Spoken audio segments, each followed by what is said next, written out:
Hello everyone again. Thanks for bearing with me through the whole deferred expense, examples and all of that. I tried to keep it down, but it's just a big section. If you look at it in the book, you'll know what I mean. And I didn't do every single one. The accruals are much shorter. So this is going to be a shorter stint. So as I mentioned at the top of this, there are two kinds of accruals. Accrued expenses, which we're going to talk about first, and then accrued revenue, which just means accounts receivable.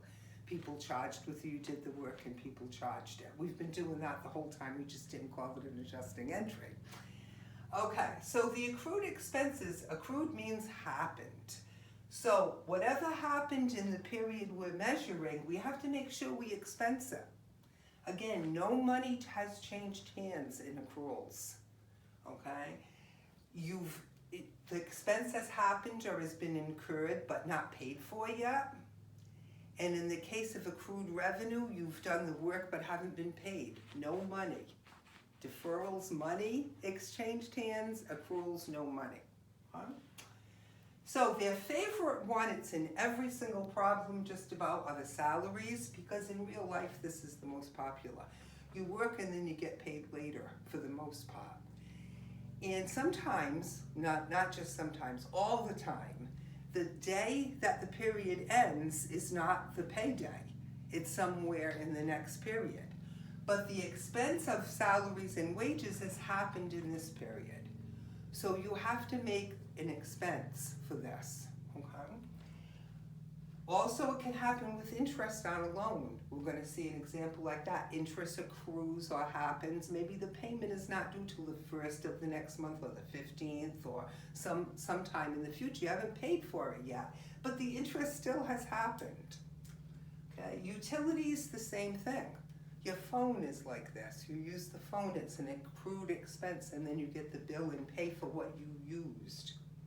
Okay? So you use it before you pay for it. Unlike prepaids where you pay for it before you use it. You can see they're opposite ends of the spectrum. Okay, the salaries, again, it's their favorite one, good reason. And this starts on 129. Slide is 337. Kind of looks like this. And I'm going to go on and show you, they have a calendar showing you Smart Touch Learning pays their people on the 1st and the 15th, so they pay twice a month, which is fine. It shows you the 15th that they paid the salaries of $1,200, okay? But then they get to the 31st, they're not paying until January 1st. From the 16th to the 31st has already happened. So that expense of the salaries happened in December, but will be paid for in January. This happens all the time. You're going to see this in just about every problem. Okay? Sometimes you have to break it down, but it'll say something like, salaries for the week were $12,000 for a 5-day week. This period ended on a Wednesday. Right? You're going to see that a lot. So what you would do is take the 12,000 for the whole week and divide it by 3/5. And 3 days out of 5, and you're going to get the actual number. And I wish I would have made that up, because now 60%, what's wrong with me? 60% would be 8,000, right? 8,000 would be, that would be the expense of salaries. I hope I did that math right. Sometimes my head math is terrible. 60%. Okay, let me do this. I want to make sure. I don't want to give you the wrong thing. Oh, I'm wrong. It's 72. See? Good thing I checked. 7,200. I should never just make it up like that and not know. So that would be the salary expense that happened in this period. And the other 2 days would be in the next period. But this one's a little different. The whole thing happened in December. So there's nothing to break down or figure out. We know it's $1,200. So how are we going to make the adjusting entry for salaries? Here's our adjusting entry. Here's our expense, and we've had salaries expense right along for whatever it was, because sometimes the people are paid in the same period, but now it's the end of the period, that doesn't happen. So this is the same all the time, it's $1,200 twice a month. We're gonna use a payable account, because that's what we should be using, called salaries payable for that same $1,200, and this is gonna be our adjustment. And you can see this at the bottom of page 129, and also on slide 3-40. I'm trying to keep up here. So if you posted this, it would look like this. This is also on that same page. Now it shows all the different salaries expenses that we've had. We had November 15th, we had 12/1, we had 12/15, and those were all regular $1,200 pays, and they got their money, right? But then on 12/31, we also had the last 15 days of the month for another $1,200. This happened, right? 4 times in 2 months, so the balance is $4,800. And it does show this if you look at the bottom of that page. And then for the first time, we have our new account, salaries payable. And I'm just posting to the T accounts, and that would be $1,200 on 12/31. And of course, it's not going to be payable for very long, because we're going to pay it on January 1st. Okay? So that's what the T accounts would look like posted. Okay, I'm going to do one more example of I'm going to do the interest one real quick. And that one comes on the next page, 130, 131. This is the second example. Slide is 343, 42 and 43. Okay, so let me get rid of that. I'll get rid of the whole thing. Maybe I won't need to erase it anymore because we don't have too much more. Okay, so we have our accrued interest expense, another accrued expense. It's the second example of one, and again, it starts on bottom of 130 to 131, right to the bottom of the page. If you're looking at slides 342 and 3. So here's our accrued interest, and how does it set up? Okay, it says that on December 1st, Smart Touch purchased a $60,000 building in exchange for a 1-year note. That was something from Chapter 2. And we, at that time, debited the building for $60,000, okay, and we credited the note. And you'll see this in the book as well. That was our initial entry. Okay? So, we have to figure the interest, oh, that's, my writing is just getting atrocious, I'm so sorry. We have to figure out, using our information, what the interest is. They don't tell us. Now, for the most part, they do, but in this problem, they show you actually how to do it. And how we figure interest is called the simple interest formula. It's very easy. It's actually in Chapter 9, but they're giving us a little preview. If we're going to figure the interest on a principal, it's called I equals PRT. Interest equals principal times rate times time. P is principal, R is rate, and T is time. So I'm going to fill in the formula and get this, what we need for the, oh, I left out a 0. No, still not right. Better. Okay, so interest equals principal of 60,000. The rate was very low here. The rate is 2%. Always change it to a decimal. It's easier to put in the calculator. And the time, well, only 1 month went by because we did it December 1st, so only 1 month. So how do you get 1 month? Put the number of months that went by over 12. 12 months in a year. Okay. So that comes up to $100. So the interest for this loan is $100 per month.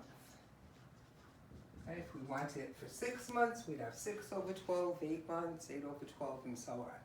So we only need 1 month. So our adjusting entry is going to be to debit interest expense, now that we know how much it is. And a lot of times they'll tell you, but sometimes they make you figure it out. Is $100. And then we're going to have another new payable, interest payable, for $100. And this is to record the interest on the loan. Okay. This payment, I think, is not due until, let's see if I can find out when it's due. We post it to the T accounts, that's on the next slide, 344. I don't think I have to post it for you, you can see. Well, they don't show when it gets paid. Let me see if I can find it. Oh God, it won't be paid until the loan is due 1 year later. So it's not gonna be paid till December 1st of next year. So every month, another $100 of interest will accrue. But it's not paid until 1 year from now. The book has loans like this. Nobody gives you loans that don't have to be paid for a year. Anyhow, that would be the second example of accrued expenses. The last thing I have to show you is the easiest thing. I'll try to fit it right here. Okay, it's accrued revenues. Accrued revenues is something we've been doing right along. Okay. Simplest of all adjusting entries. As you can see, I always thought the accruals were a lot easier than the deferrals. I think you probably would agree once you get going. Okay, the company has already performed the service or provided the good. They've done the work, delivering the good to you, performing any services you ordered, but you as the customer have charged it. In other words, the company hasn't been paid. So the revenues have happened, but no money's come back to them yet. This is accounts receivable by its very nature. Okay? So, what example do they give? Just one. Okay. This is on slide number 46.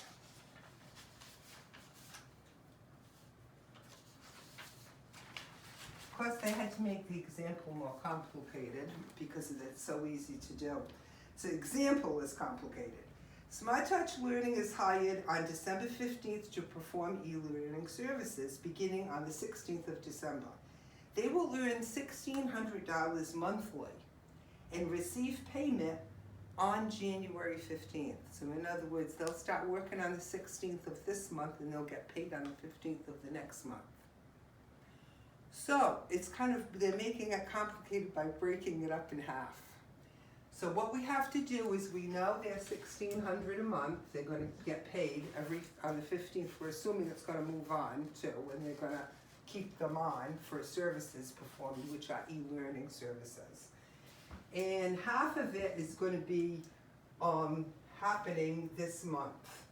So times, you can just put 1 over 2.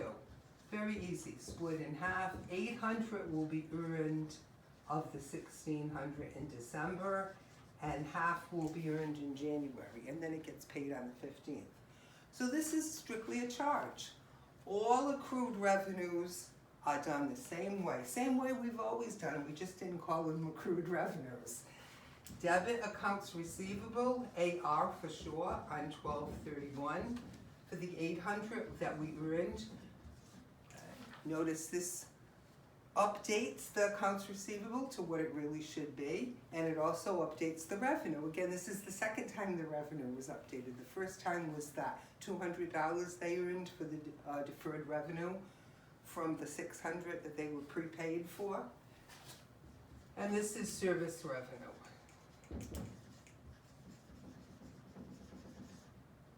For 800. So this adjusting entry looks very familiar because we've been doing this the whole time, okay? Well, chapter 2 anyway. In chapter 1 we had to put it into the Excel sheet. So just to show you the posting on this one, just to finish it up, this is slide 47, 48. I know oh boy, my lines are getting crazy. See if I can improve this a little bit. I messed that up, okay. So this would be accounts receivable. And accounts receivable was on 11/10, we had a posting to accounts receivable of $3,000 and then a payment to accounts receivable of $2,000 on 11/22. So the balance at the end of November was 1. We had no other accounts receivable in December, but now we have the $800 that we earned. So on 12/31, we earned $800 out of that $1,600 we're going to get paid for January 15th. So the balance would be 18. Add up the debits, subtract the credits. There's our balance on 12/31, just as it should be. Now the revenue was a little busier, just to update this balance for you. Okay, we had quite a few. We had 5,500, I'm going to write small, on 11/8. We have 3,000 that happened on 11/10. We have 8,000 that happened on 12/28. Then we have the first adjustment for the deferred revenue that we earned. 200 was an adjusting entry for deferred revenue on 12/31. The second adjustment we had was the accounts receivable that we just did. So now our revenue account actually goes up by $1,000 from what it was before. So if you add them all up, you get $17,500 for total revenue, and this is the balance. Just about made it. The last thing I want to tell you about before I leave you is, if you look, it's kind of a cheat sheet, if you will. Exhibit 3-3, slide 349, and that's on page 133. It's got a summary of all of the accruals and deferrals on one sheet with X's instead of numbers, but it has the examples of each and how you do them. And also on page 134, we see all the adjustments that we just did, right?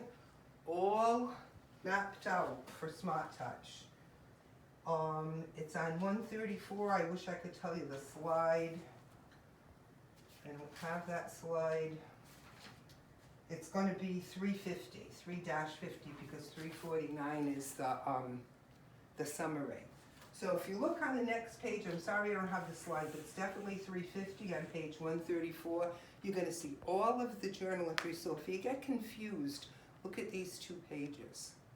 Okay, it will help you out a lot. I'm going to wait to do my lab example for next time. I don't want to overwhelm you, and this is a little bit, I know, a little bit much. So I'm going to leave you for now, and I will post this after the test, and I will do an example of a lab problem for you next time. Okay, guys, any questions? Let me know. Bye.